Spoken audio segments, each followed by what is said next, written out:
Hi friends, welcome back to Unraveling Education. This episode is called The Superintendent Shuffle, and I promise you it lives up to its name. Let's start with the basics. CCSD has a new superintendent who is set to begin work soon. That's great, right? But what most people don't know is how this decision came to be, who was considered, and why it matters beyond CCSD. Welcome to Unraveling Education, the podcast that's part storytelling, part information, and part whodunit. We'll be investigating the underlying issues harming the public education system and identifying the key players involved.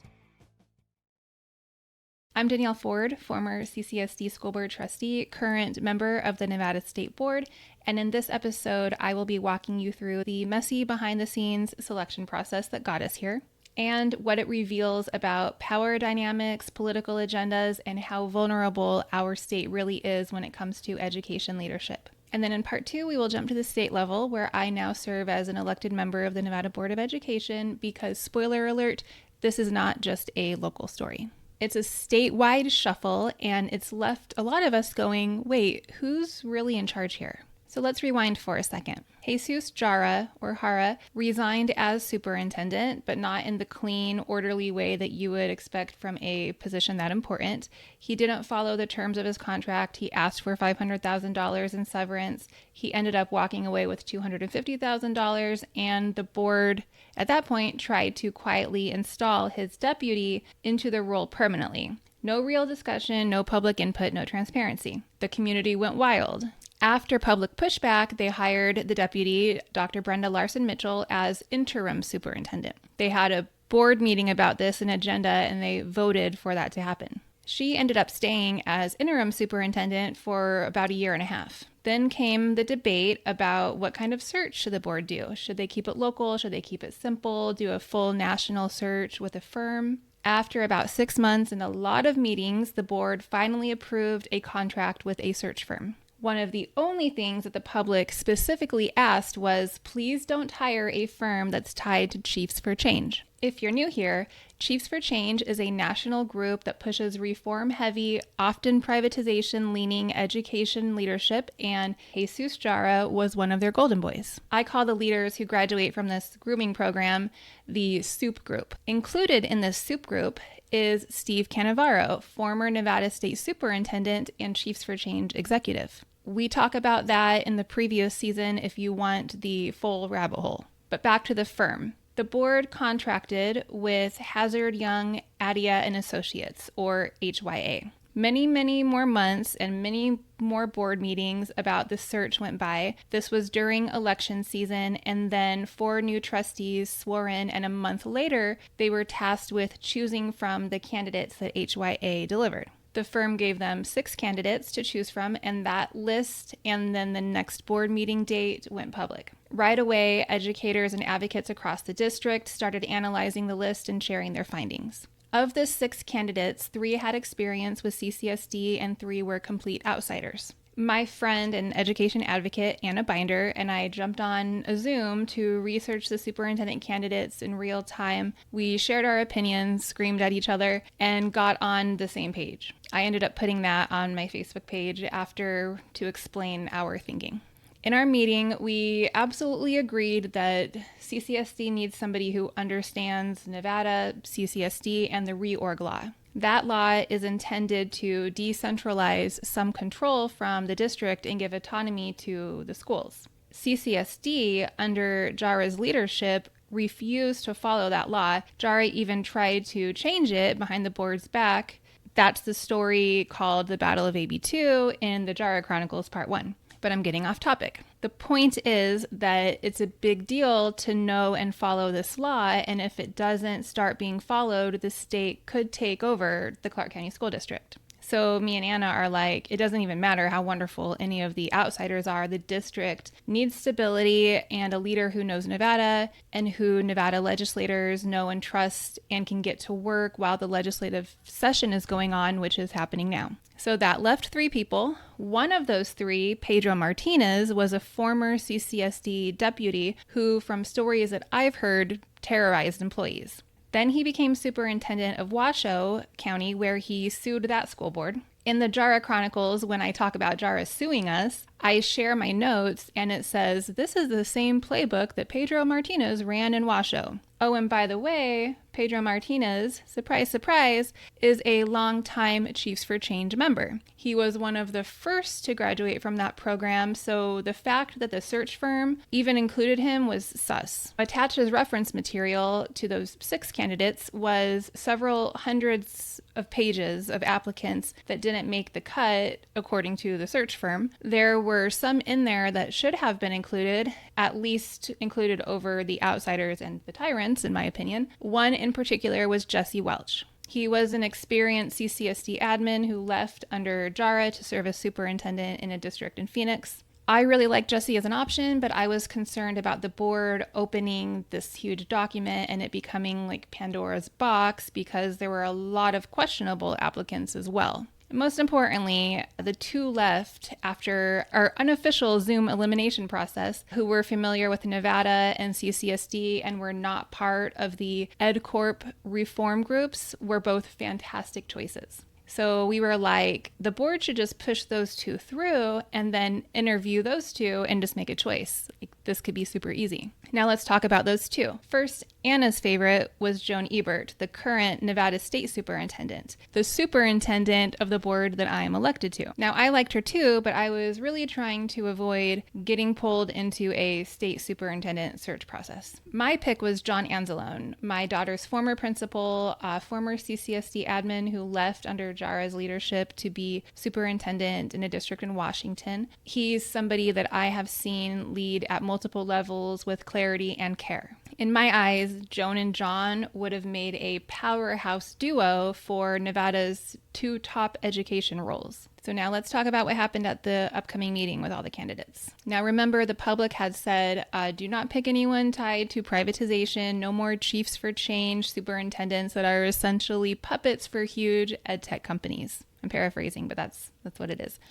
Refreshingly, it looked like the board was actually listening because during the first round of discussion, they cut Pedro Martinez. Now, let me remind you, this is the guy who sued Washoe County School Board, got fired from his most recent district, and has major ties to Chiefs for Change. Everybody on the board gave public explanations for removing him. It was transparent, it followed open meeting law, and it was a good call. The board ended up also removing one of the outsiders, and another outsider had removed himself earlier that day, so okay, it's looking good now. Then they vote to push John Anzalone, Jhone Ebert, and the remaining outsider, Ben Scholdinger, forward. Then they start discussing the candidates in the several hundred-page list, and oh god, this could go anywhere. I'm concerned. And it did almost go off the rails when a military general with no education experience was brought up for a vote. That vote failed, but it was a very stressful 2 minutes. At least for me. Then Jesse Welch was brought forward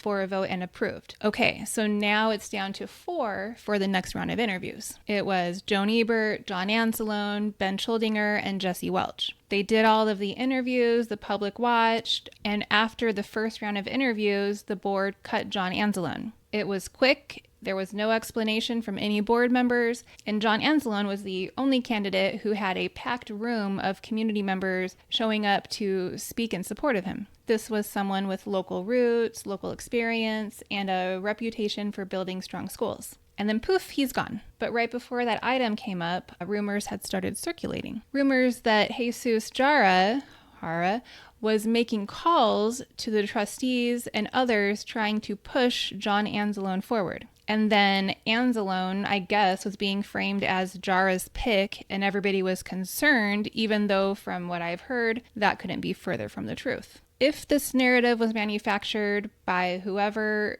it seems like it worked. And there's no way to know because, again, the board did not explain why they cut him. One of the main reasons for the open meeting law is to know why things are voted on or against. That's the whole reason why board members can't talk to each other behind the scenes, because they're supposed to do all of their communication and their thoughtfulness and explain to voters in public. So then the final 3 candidates became Jhone Ebert, the current Nevada State Superintendent, Jesse Welch, a respected local educator from CCSD, and Ben Scholdinger, the outsider candidate who was backed by the business community and the chambers of commerce. At that point, I braced for the board to appoint Scholdinger because he was the business guy. He had outside money support. We'll talk about the final selection and its ramifications in a minute, but first I want to expand on the John Anzalone thing that I just mentioned. I want to share some thoughts that I have that have been nagging at me since this whole thing unfolded, and this is not confirmed, but this is information that was brought to me from multiple sources that I think is worth sharing. So I had been scratching my head about John Anzalone being cut from the finalist list.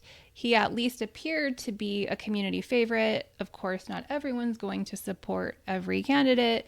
Of course, the board members have a right to their decision, etc. But like I've brought up a couple times already, he was just cut without explanation. This wasn't what the board had done prior. They all explained why they were cutting Pedro Martinez. Like I said, there had been rumors that came out that same day. They actually came out during the board meeting. They were being circulated online. A few people came up and gave public comment about it. It kind of became like a tizzy all of a sudden. And then seemingly out of nowhere, he was removed from the list with no explanation. So here's a few things that I was told, again, by multiple sources, some in CCEA that I think are worth noting and putting out there, exist as future information to consider. I don't know. I don't want to say this is true, but yeah. The first one is that CCEA's executive director, John Villardita, has a long-standing grudge against Anzalone due to past disagreements involving the Teachers Health Trust. I'm actually pretty sure that that's true, but I can't say for sure. Allegedly, CCEA members were told that Jesus Jara was pushing Anzalone behind the scenes, even though Anzalone wasn't aligned with Jara at all, and has since said that he was as confused as everyone else. Now, this rumor created the illusion that Anzalone had Jara's endorsement, which would tank his support with a lot of people.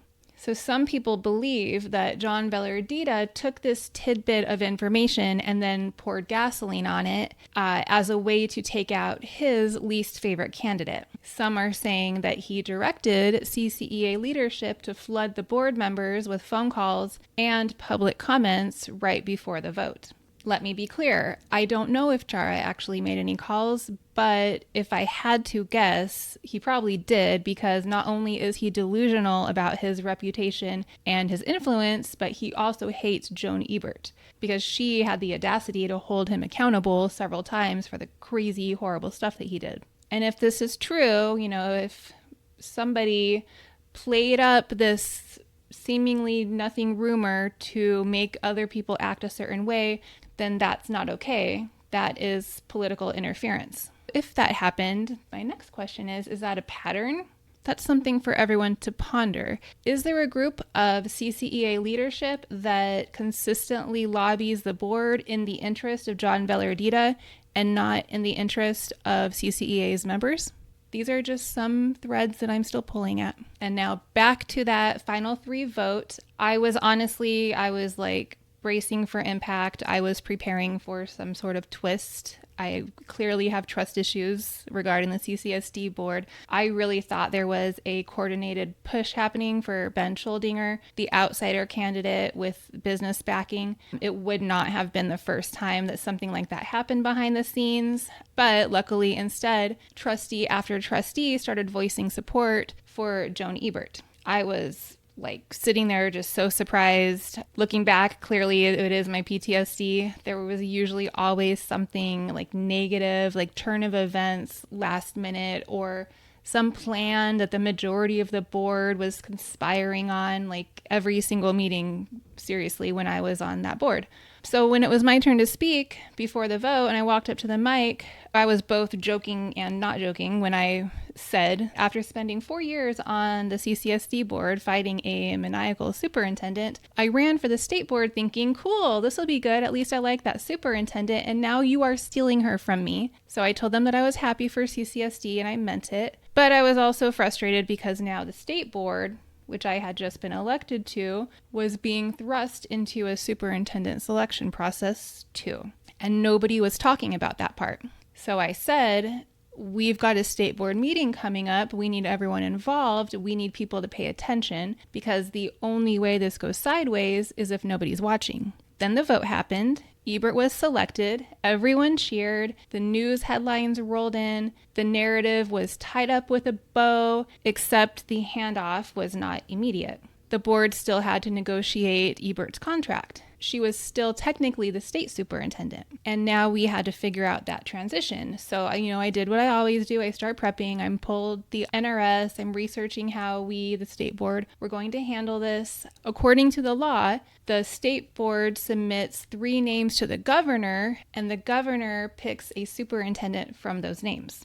That's the process. We had a meeting coming up. We already said at the last meeting that if Jhone Ebert gets selected, that we would add a superintendent selection item to our agenda. I assumed that we would decide how to choose those 3 names. I wasn't concerned. We had time. Jhone Ebert was still our superintendent. It's not like there was a vacancy or anything, right? Vacancy, remember that word. So to recap, here's where we are right now. Here's where the Clark County School District is. CCSD now has a new superintendent. She's lovely. The public in general is happy with that selection. The board looks very unified. Everything seems settled. But what most people don't realize is that that decision triggered something even bigger. A power vacuum at the state level, a rushed appointment that bypassed public input entirely. Now, this episode continues in part 2.